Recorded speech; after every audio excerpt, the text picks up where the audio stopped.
नई दुल्हन का मुंह देखना अशुभ। मेरा नाम अशोक है। मैं एक मिडिल क्लास फैमिली से हूँ। मैंने मेरे घर वालों को कहा था कि जब तक मैं अच्छी नौकरी नहीं करता शादी नहीं करूँगा। मैं बैंक के लिए तैयारी कर रहा था जिसमें काफ़ी समय लग गया है। इस कारण मेरी उम्र 32 साल की हो गई है। लेकिन मेरी नौकरी अच्छी लग गई थी। अब मेरे घर वालों को मेरी शादी की चिंता सताने लगी थी। उन्होंने कई जगह मेरे रिश्ते की बात बताई, लेकिन कुछ बात नहीं बनी। हर जगह कुछ न कुछ समस्या हो जाती थी। इन्हीं सब बातों में 1 साल और बीत गया। मेरे मम्मी और पिताजी को अब ज़्यादा टेंशन होने लगी थी। वो सुबह शाम बस मेरी शादी की ही फिक्र किया करते थे। लेकिन फिर एक दिन उनकी कोशिश रंग लाई। काफ़ी दिनों तक ढूंढने के बाद एक रिश्ता आया था जो घर वालों को जमा था। वो लोग गांव के थे और हमसे गरीब थे। घर वालों ने मुझे उस लड़के की तस्वीर दिखाई। लड़की अच्छी थी। मैं कहीं और शहर में नौकरी करता था। मम्मी और पापा ने लड़के को उसके घर जाकर देखा था। मुझे भी कहा था लेकिन मैं आ नहीं पाया। मम्मी को लड़की पसंद आ गई थी। मम्मी ने कहा कि अब बस शादी जल्दी से करना है। शादी का ऐसा योग बन रहा था कि या तो शादी 15 दिन हो या फिर 2 साल बाद। लेकिन अब शादी को टाला नहीं जा सकता था। इसलिए शादी 15 दिन में होना ही तय हो गया था। इतने कम समय में अब मेरा लड़की देखना जाना हो नहीं सका। इसलिए मैं अब शादी के लिए ही छुट्टियां लेकर आ गया। मैं शादी के 5 दिन पहले ही आ गया। शादी की तैयारियां चल रही थी। बहुत जल्द में सब तैयारियां पूरी करनी पड़ी और फिर शादी का समय आ गया। शादी वाले दिन हम लोग बारात लेकर लड़की वालों के यहाँ पहुँच गए। वहाँ सब के चेहरे देख मुझे कुछ अजीब सा लगा। मुझे एक छोटे कमरे में ठहराया गया। मैंने पापा से पूछा, पापा यहाँ सब ठीक है ना? पापा ने बोला सब ठीक है। शादी गांव की थी। फेरों के समय भी लड़की ने अपना मुंह घूंघट से ढका हुआ था। शादी के बाद विदाई होकर हम सब लोग अपने घर आ गए। घर आने पर मेरी सुहागरात के पहले ही मेरी मम्मी और पापा मुझे अकेले में ले जाकर कुछ ऐसा बताते हैं जो मैंने पहले नहीं सुना। वो बोले कि हमारे घर में एक रिवाज और प्रथा है कि शादी होने के 15 दिनों तक दूल्हा अपनी दुल्हन का मुंह नहीं देखता। मैंने बोला यह क्या? आज से पहले तो आपने इसके बारे में मुझे पहले नहीं बताया। वो बोले कि पहले नहीं बता सकते थे क्योंकि पहले बताना अशुभ होता। इसलिए यह शादी के बाद ही बताया जाता है। मुझे समझ नहीं आ रहा था कि यह बात एकदम से कैसे आ गई। लेकिन फिर मम्मी पापा के ज़्यादा जोर देने के बाद मुझे मानना ही पड़ा। पिताजी ने मुझे एक काला कपड़ा भी दिया। कहा कि इसे बांध कर ही कमरे में जाना, गलती से इसे खोलना नहीं। मेरे मन में कई तरह के सवाल और विचार आ रहे थे, लेकिन मुझे उनकी बात माननी ही पड़ी क्योंकि वो जिस तरह से मुझे समझा रहे थे, मुझे उनकी आंखों में थोड़ा डर भी लगा। इसलिए मैंने उनकी बात मान ली। मैं काला कपड़ा लेकर अपने कमरे में गया, दरवाज़ा बंद किया और मेरी पत्नी सेज पर मुंह ढाके पहले ही बैठी। मैंने अभी काला कपड़ा अपनी आंखों पर नहीं बांधा था। मैं उसके पास गया तो सबसे पहले जो उसने कहा वो था, आपको मम्मी पापा ने सब समझा दिया है ना? मैंने पूछा, उन्होंने तुम्हें भी कहा है? वो बोली, हाँ, मुझे भी उन्होंने कहा है और हमें उसका पालन करना होगा। आपको सिर्फ मेरा मुंह नहीं देखना है। 15 दिनों तक मेरी पत्नी मेरे सामने थी, लेकिन मैं उसका मुंह नहीं देख सकता था। मैंने अपना काला कपड़ा उसे दिया और उसकी ओर पीठ करके बैठ गया। उसने कपड़ा मेरी आंखों में जोर से बांध दिया।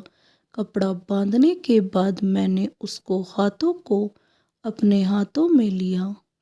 बहुत ही कोमल थे। उसके बाद मैंने करीब आधी रात तक उससे बहुत बात की।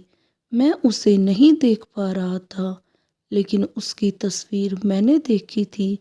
इस तरह बंद आंखों के बीच हमारे नए जीवन की शुरुआत हो रही थी। दिन में भी इस बात का विशेष ध्यान रखना पड़ता था। वो पूरा समय घूंघट में ही रहती थी।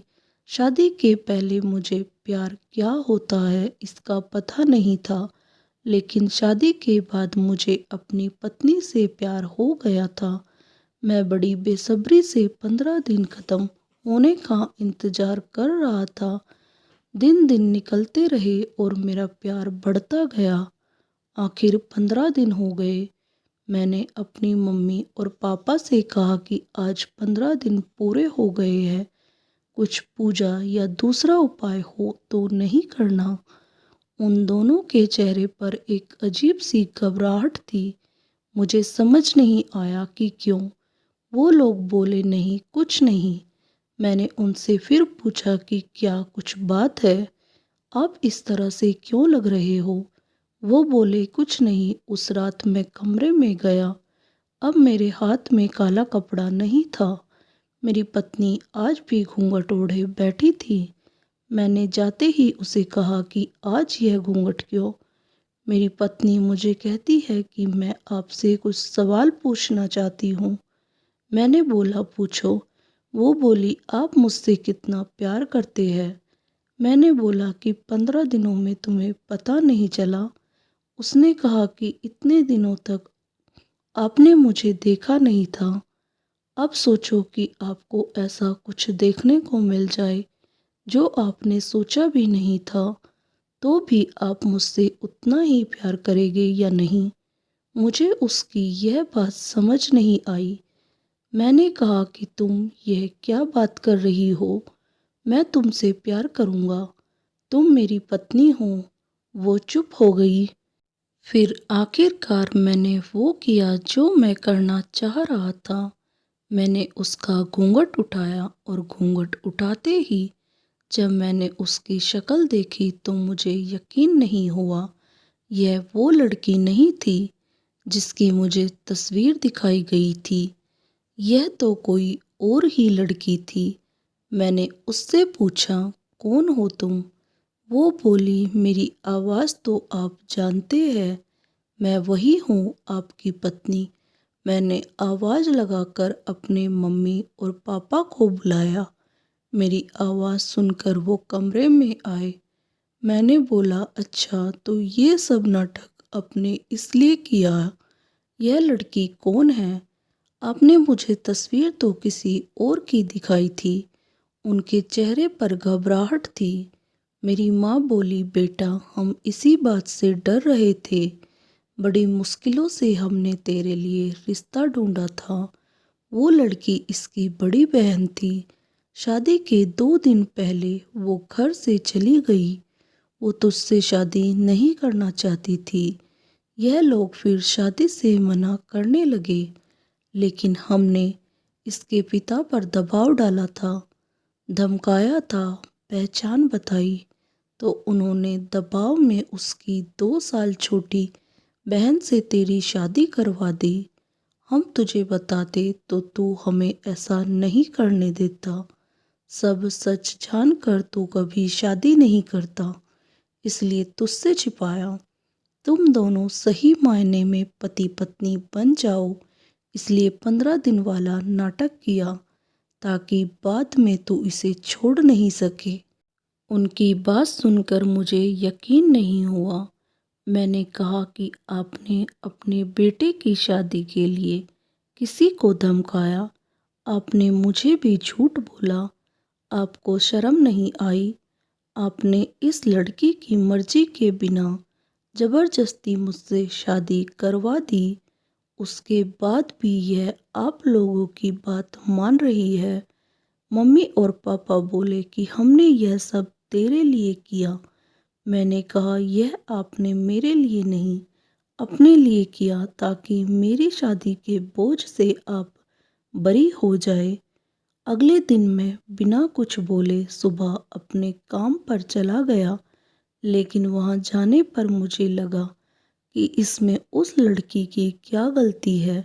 वो पहले ही ज़बरदस्ती का शिकार हुई है। मैं यही सोचता रहा और मुझे उसकी आवाज़ से भी प्यार हो गया था। मैं 2 दिन बाद ही अपने घर वापस आया। मैं उसे लेकर उसके घर गया, उसके घर वालों से माफ़ी मांगी। उनकी आंखों में आंसू थे। फिर मैंने उससे पूछा, क्या तुम मुझसे प्यार करती हो? वो बोली कि मैं अपने आप को खुशकिस्मत मानती हूँ कि आप जैसा पति मुझे मिला। जो भी हुआ, जो हम दोनों को मिलाने के लिए हुआ था, मैं आपके लिए और आप मेरे लिए ही बने थे। तभी अपने आप रास्ते बनते गए। उसकी इन्हीं बातों पर मैं उसे और ज़्यादा प्यार करने लगता हूँ। अब मेरा फ़र्ज़ है कि मैं उसे दुनिया भर की खुशियाँ दूँ। दोस्तों, आपको ये कहानी अच्छी लगी तो कहानी को लाइक करें और मेरे चैनल को सब्सक्राइब करना ना भूलें। धन्यवाद। राधे राधे।